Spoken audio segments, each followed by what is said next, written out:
ನಮಸ್ಕಾರ ವೀಕ್ಷಕರೇ, ನೀವು ನೋಡ್ತಾ ಇದ್ದೀರಾ ಫ್ರೀಡಮ್ ಟಿವಿ. ನಾನು ಭೀಮೇಶ್ ಗೋನಾಳ್. ವೀಕ್ಷಕರೇ, ಪಾಕಿಸ್ತಾನಕ್ಕೆ ಬುದ್ಧಿ ಬಂದಂತೆ ಕಾಣ್ತಾ ಇದೆ.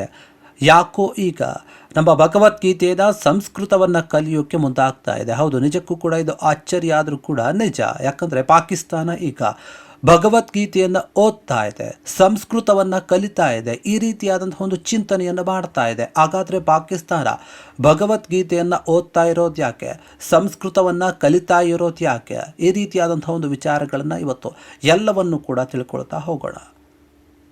ನೋಡಿ, ಪಾಕಿಸ್ತಾನ ಏನಿದೆ ಈಗ ಭಗವದ್ಗೀತೆಯ ಕಲಿತಾ ಇದೆ ಅನ್ನೋದು ನಿಜ. ಯಾಕಂದರೆ ಪಾಕಿಸ್ತಾನದ ಲಾಹೋರ್ನ ವಿಶ್ವವಿದ್ಯಾಲಯದಲ್ಲಿ, ಅಂದರೆ LUMS ವಿಶ್ವವಿದ್ಯಾಲಯ ಏನಿದೆ, ಅದು ಇತ್ತೀಚೆಗೆ ಸಂಸ್ಕೃತ ಭಾಷೆಯ ಒಂದು ಅಧ್ಯಯನವನ್ನು ಆರಂಭ ಮಾಡಿದೆ ಅಂತ ಹೇಳಲಾಗ್ತಾ ಇದೆ. ಇದು ದೇಶ ವಿಭಜನೆ ಆದ ನಂತರ ಮೊದಲ ಬಾರಿಗೆ ನಡೀತಿರುವಂತಹ ಒಂದು ಮಹತ್ವವಾದಂತಹ ವಿದ್ಯಮಾನ ಅಂತ ಹೇಳಲಾಗ್ತಾ ಇದೆ. ನಿಜಕ್ಕೂ ಕೂಡ ಇದು ಆಶ್ಚರ್ಯ ವಿಚಾರನೇ ಹೌದು.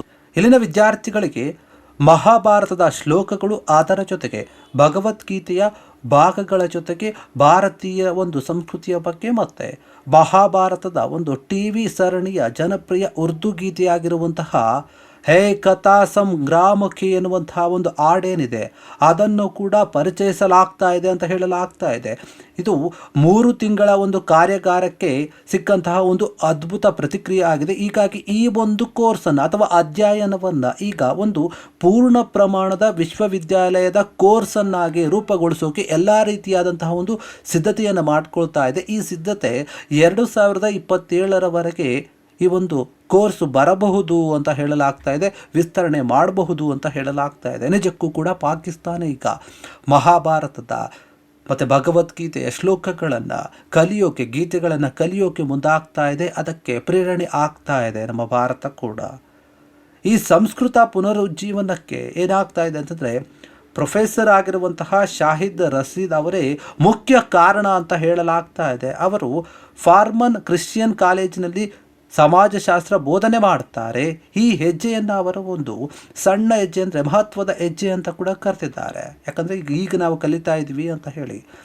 ದಕ್ಷಿಣ ಏಷ್ಯಾ ಪ್ರದೇಶದ ತತ್ವಶಾಸ್ತ್ರ, ಸಾಹಿತ್ಯ ಮತ್ತು ಆಧ್ಯಾತ್ಮಿಕ ಸಂಪ್ರದಾಯಗಳನ್ನು ರೂಪಿಸಿದ ಒಂದು ಭಾಷೆಯನ್ನು ಗಂಭೀರವಾಗಿ ಅಧ್ಯಯನ ಮಾಡುವಂತಹ ಒಂದು ಪ್ರಯತ್ನ ಇದಾಗಿದೆ. ಸಂಸ್ಕೃತದ ಭಾಷೆಯ ಬಗ್ಗೆ ಈಗ ಹೇಳ್ತಾ ಇರುವಂಥದ್ದು ಪಾಕಿಸ್ತಾನದ ಪ್ರೊಫೆಸರ್ ರಶೀದ್ ಅವರು ಹೇಳ್ತಾರೆ. ನೋಡಿ, ಮಾತನಾಡ್ತಾ ಇದರ ಬಗ್ಗೆ, ನಾವು ಇದನ್ನು ಯಾಕೆ ಕಲಿಬೇಕು ಮತ್ತು ಯಾಕೆ ಕಲಿಬಾರದು ಅಂತ ಪ್ರಶ್ನೆ ಮಾಡ್ತಾ ಇದ್ದಾರೆ, ಕೇಳ್ತಾ ಇದ್ದಾರೆ ಅವರು. ಇದನ್ನು ಕಲಿಯೋಕ್ಕೆ ನಾವೊಂದು ಕಾರಣ ಇದೆ ಅಂತ ಕೂಡ ಹೇಳ್ತಾ ಇದ್ದಾರೆ. ಇದು ಈ ಇಡೀ ಪ್ರದೇಶವನ್ನು ಬೆಸೆದಂತಹ ಭಾಷೆ ಇದು ಸಂಸ್ಕೃತ.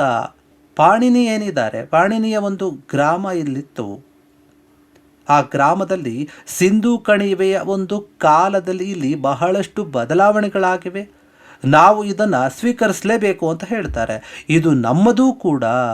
ಇದು ಯಾವುದೇ ಒಂದು ಧರ್ಮಕ್ಕೆ ಸೀಮಿತವಾಗಿಲ್ಲ. ಈ ಒಂದು ಭಾಷೆ, ಸಂಸ್ಕೃತ ವ್ಯಾಕರಣಕಾರ ಆಗಿರುವಂತಹ ಪಾಣಿನಿ ಏನಿದ್ದಾರೆ, ಅವರು ಗಾಂಧಾರದಲ್ಲಿ ವಾಸವಾಗಿದ್ದರು. ಇದು ಈಗಿನ ಖೈಬರ್ ಪಖ್ತೂನ್ಖ್ವಾದಲ್ಲಿ ಇದೆ, ಅದು ಆ ಪ್ರಾಂತದಲ್ಲಿ ಇದೆ ಅಂತ ಹೇಳ್ತಾ ಇದ್ದಾರೆ. ಪಾಕಿಸ್ತಾನಕ್ಕೆ ಸಂಬಂಧಪಟ್ಟಂಥ ಪ್ರದೇಶ ಅದು.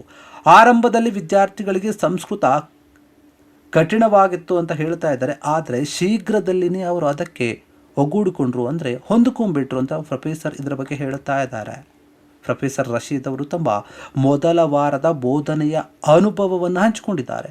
ನಾನು ಸುಭಾಷಿತವನ್ನು ಅಥವಾ ಜ್ಞಾನದ ಶೋಕಗಳು ಅಂತ ಹೇಳ್ತೀವಿ, ಅದನ್ನು ಬೋಧಿಸ್ತಿದ್ದಾಗ ಉರ್ದು ಭಾಷೆಯು ಸಂಸ್ಕೃತದಿಂದ ಎಷ್ಟು ಪ್ರಭಾವಿತವಾಗಿದೆ ಅನ್ನೋದು ವಿದ್ಯಾರ್ಥಿಗಳು ಅಚ್ಚರಿಪಟ್ಟು ಬಿಟ್ರಂತೆ. ಆ ಸಮಯದಲ್ಲಿ ಕೆಲವರಿಗೆ ಸಂಸ್ಕೃತವು ಹಿಂದಿಯಿಂದ ವಿಭಿನ್ನವಾಗಿದೆ ಎಂಬುದು ಕೂಡ ತಿಳಿದಿರಲಿಲ್ಲ ಎಂಬುದು ಹೇಳುತ್ತಾರೆ. ಆದರೆ ಅದರ ಒಂದು ತಾರ್ಕಿಕ ರಚನೆಯನ್ನು ಅರ್ಥ ಮಾಡಿಕೊಂಡಂತಹ ನಂತರ ವಿದ್ಯಾರ್ಥಿಗಳು ಭಾಷೆಯನ್ನು ಕಲಿಯೋಕೆ ಮತ್ತು ಅದನ್ನು ಆನಂದದಿಂದ ಸ್ವೀಕಾರ ಮಾಡೋಕ್ಕೆ ಒಪ್ಪಿಕೊಂಡ್ರು ಅಂತ ಹೇಳುತ್ತಾರೆ. ವಿಶ್ವವಿದ್ಯಾಲಯದ ಒಂದು ಗುರ್ಮಾನಿ ಕೇಂದ್ರದ ನಿರ್ದೇಶಕರಾಗಿರುವಂತಹ ಡಾಕ್ಟರ್ ಅಲಿ ಉಸ್ಮಾನ್ ಕಾಸ್ಮಿ ಅವರು ಹೇಳುತ್ತಾರೆ, ಪಾಕಿಸ್ತಾನದ ಪಂಜಾಬ್ ವಿಶ್ವವಿದ್ಯಾಲಯದಲ್ಲಿ ಸಂಸ್ಕೃತದ ದೊಡ್ಡ ಸಂಗ್ರಹವಿದೆ.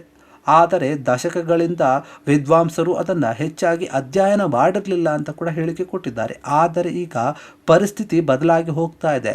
ಸ್ಥಳೀಯ ವಿದ್ವಾಂಸಕರಿಗೆ ಸಂಸ್ಕೃತದಲ್ಲಿ ತರಬೇತಿ ನೀಡಲು ವಿಶ್ವವಿದ್ಯಾಲಯ ಯೋಜನೆಯನ್ನು ಕೂಡ ರೂಪಿಸ್ತಾ ಇದೆ. ಮುಂಬರುವಂತಹ ಒಂದು ತಿಂಗಳುಗಳಲ್ಲಿ ಈ ಒಂದು ಕ್ರಮ ಹೆಚ್ಚಾಗುತ್ತೆ ಮತ್ತು ಜನಪ್ರಿಯ ಆಗುತ್ತೆ, ಆ ಒಂದು ನಿರೀಕ್ಷೆ ಕೂಡ ಇದೆ ಅಂತ ವಿಶ್ವಾಸವನ್ನು ವ್ಯಕ್ತಪಡಿಸ್ತಿರುವಂಥದ್ದು. 10 ರಿಂದ 15 ವರ್ಷಗಳಲ್ಲಿ ಪಾಕಿಸ್ತಾನದಿಂದ ಗೀತೆ ಮತ್ತು ಮಹಾಭಾರತದ ವಿದ್ವಾಂಸರು ಹೊರಹೊಮ್ಮಿರುವುದನ್ನು ನಾವು ನೋಡಿರಬಹುದು ಅಂತ ಕಾಸ್ಮಿ ಅಭಿಪ್ರಾಯವನ್ನು ಪಟ್ಟಿದ್ದಾರೆ. ಈ ಕೋರ್ಸಿನಲ್ಲಿ ವಿದ್ಯಾರ್ಥಿಗಳಿಗೆ ಮಹಾಭಾರತದ ಕೆಲವು ಭಾಗಗಳನ್ನು ಪರಿಚಯಿಸಲಾಗ್ತಾ ಇದೆ, ಅದರ ಜೊತೆಗೆ ಭಗವದ್ಗೀತೆಯ ಕೆಲವು ಶ್ಲೋಕಗಳನ್ನು ಕೂಡ ಕಲಿಸಲಾಗ್ತಾ ಇದೆ ಅಂತ ಹೇಳ್ತಾ ಇದ್ದಾರೆ. ಇವೆಲ್ಲದರ ಜೊತೆಗೆ ಮಹಾಭಾರತದ ಒಂದು TV ಸರಣಿಯ ಒಂದು ಜನಪ್ರಿಯ ಉರ್ದು ಗೀತೆಯಾಗಿರುವಂತಹ ಯಾವುದದು ಹೇ ಕಥಾ ಸಂಗ್ರಾಮಕ್ಕೆ ಎನ್ನುವಂತಹ ಹಾಡೇನಿದೆ ಅದನ್ನು ಕೂಡ ವಿದ್ಯಾರ್ಥಿಗಳಿಗೆ ಹೇಳಿಕೊಡಲಾಗ್ತಾ ಇದೆ, ಆ ಒಂದು ಹಾಡನ್ನು ಕೂಡ ಅಂತ. ಯಾಕಂದರೆ ಇದು ಸಂಸ್ಕೃತ ಭಾಷೆಯ ಬಗ್ಗೆ ಆಸಕ್ತಿಯನ್ನು ಮೂಡಿಸಲು ಒಂದು ಉತ್ತಮ ಮಾರ್ಗ ಆಗ್ತಾ ಇದೆ ಅಂತ ಅವರು ಅಭಿಪ್ರಾಯವನ್ನು ಪಟ್ಟಿದ್ದಾರೆ. ಇದು ಕೇವಲ ಭಾಷಾ ಅಧ್ಯಯನಕ್ಕೆ ಸೀಮಿತವಾಗಿಲ್ಲ, ಇದು ದಕ್ಷಿಣ ಏಷ್ಯಾದ ಸಂಸ್ಕೃತಿಯ ಮತ್ತು ಆಧ್ಯಾತ್ಮಿಕ ಪರಂಪರೆಗಳನ್ನು ಅರ್ಥ ಮಾಡಿಕೊಳ್ಳುವಂತಹ ಒಂದು ಪ್ರಯತ್ನ ಆಗ್ತಾ ಇದೆ ಅಂತ ಪ್ರೊಫೆಸರ್ ರಶೀದ್ ಅವರು ಅಭಿಪ್ರಾಯವನ್ನು ಪಟ್ಟಿರುವಂಥದ್ದು.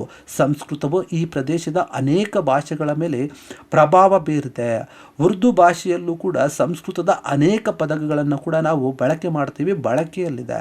ಇದನ್ನು ತಿಳಿದುಕೊಂಡಾಗ ವಿದ್ಯಾರ್ಥಿಗಳಿಗೆ ಭಾಷೆಯ ಬಗ್ಗೆ ಇನ್ನಷ್ಟು ಆಸಕ್ತಿ ಹೆಚ್ಚಾಗ್ತಾ ಇದೆ ಅಂತ ಅವರು ಅಭಿಪ್ರಾಯವನ್ನು ಪಟ್ಟಿರುವಂಥದ್ದು.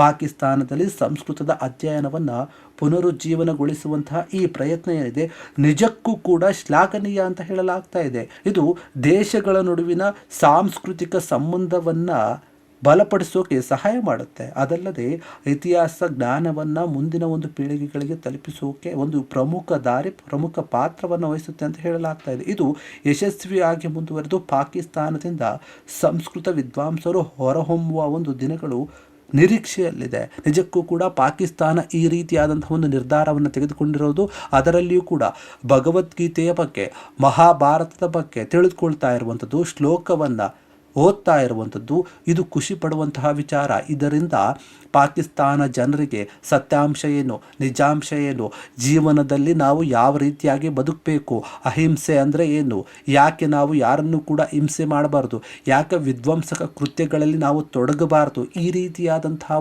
ಎಲ್ಲ ಒಂದು ವಿಚಾರಗಳು ತಿಳಿದುಕೊಳ್ತಾರೆ. ಭಗವದ್ಗೀತೆ ಮನುಷ್ಯನಿಗೆ ಎಷ್ಟು ಒಂದು ಜ್ಞಾನವನ್ನು ಕೊಡುತ್ತೆ, ಜೀವನದಲ್ಲಿ ಹೇಗೆ ಬದುಕಬೇಕು ಅನ್ನೋದನ್ನು ಹೇಳಿಕೊಡುತ್ತೆ. ಆ ರೀತಿಯಾದಂತಹ ಒಂದು ಗೀತೆಯನ್ನು, ಒಂದು ಗ್ರಂಥವನ್ನು ಇವರು ಅಧ್ಯಯನ ಮಾಡೋಕ್ಕೆ ಮುಂದಾಗಿದ್ದಾರೆ ಅಂತಂದರೆ ಮುಂದಿನ ದಿನಗಳಲ್ಲಿ ನಿಜವಾಗ್ಲೂ ಕೂಡ ಪಾಕಿಸ್ತಾನಿಯರಲ್ಲಿ ಒಂದು ದೊಡ್ಡ ಮಟ್ಟದ ಬದಲಾವಣೆ ಬರಬಹುದು. ಅದು ಭಗವದ್ಗೀತೆಯಿಂದ. ಭಗವದ್ಗೀತೆಯಲ್ಲಿರುವಂತಹ ಒಂದು ವಿಚಾರಗಳು ಜೀವನದಲ್ಲಿ ಯಾರಿಗೂ ಕೂಡ ತೊಂದರೆ ಕೊಡದಂತೆ ನ್ಯಾಯದಿಂದ ಯಾವ ರೀತಿಯಾಗಿ ಬದುಕಬೇಕು ಅನ್ನೋದನ್ನು ಹೇಳಿಕೊಡುತ್ತೆ. ಹೀಗಾಗಿ ಈ ಒಂದು ವಿಚಾರ ಎಂದೇ ನಿಜಕ್ಕೂ ಕೂಡ ಭಾರತೀಯರು ಖುಷಿ ಪಡ್ತಾರೆ. ಯಾಕಂದರೆ ಭಗವದ್ಗೀತೆಯನ್ನು ಕಲಿತಾ ಇರೋದಕ್ಕೆ, ಸಂಸ್ಕೃತವನ್ನು ಕಲಿತಾ ಇರೋದಕ್ಕೆ, ಅವರು ಕಲಿತಿರುವಂತಹ ಉದ್ದೇಶ ಏನೇ ಆಗಿದ್ರೂ ಕೂಡ ಅದರಿಂದ ಅವರು ಒಳ್ಳೆಯ ಬುದ್ಧಿಯನ್ನು ಕಲಿತಾರೆ ಅನ್ನುವಂಥದ್ದು ಇಲ್ಲಿ ಗಮನಾರ್ಹವಾಗಿದೆ. ಹೀಗಾಗಿ ವೀಕ್ಷಕರೇ, ಈ ಒಂದು ವಿಚಾರದಲ್ಲಿ ನಿಮ್ಮ ಅಭಿಪ್ರಾಯ ಏನನ್ಸುತ್ತೆ? ಪಾಕಿಸ್ತಾನ ಈ ರೀತಿಯಾಗಿ ಭಗವದ್ಗೀತೆಯನ್ನು ಕಲಿತಾ ಇರುವಂಥದ್ದು, ಸಂಸ್ಕೃತವನ್ನು ಕಲಿತಾ ಇರುವಂಥದ್ದು, ಶ್ಲೋಕವನ್ನು ಕಲಿತಾ ಇರುವಂಥದ್ದು ಯಾವ ರೀತಿಯಾದ ಒಂದು ಪರಿಣಾಮವನ್ನು ಬೀರುತ್ತೆ, ಯಾವ ರೀತಿಯಾದ ಒಂದು ಬದಲಾವಣೆಯನ್ನು ತರುತ್ತೆ ಮುಂದಿನ ದಿನಗಳಲ್ಲಿ ಅಂತ ನಾವು ಕಾದ್ ನೋಡಬೇಕಾಗುತ್ತೆ. ನಿಮಗೆ ಏನನ್ಸುತ್ತೆ ಅನ್ನೋದನ್ನು ಕೂಡ ನೀವು ಹೇಳಬೇಕು. ಕ್ಷಣ ಕ್ಷಣದ ಸುದ್ದಿಗಳಿಗಾಗಿ ಫ್ರೀಡಂ ಟಿವಿ ಸಬ್ಸ್ಕ್ರೈಬ್ ಮಾಡಿ, ಲೈಕ್ ಮಾಡಿ ಹಾಗೂ ಫಾಲೋ ಮಾಡಿ. ಹೊಸ ಸುದ್ದಿಗಳ ನೋಟಿಫಿಕೇಶನ್ಗಾಗಿ ಬೆಲ್ ಐಕಾನ್ ಮೇಲೆ ಕ್ಲಿಕ್ ಮಾಡಿ.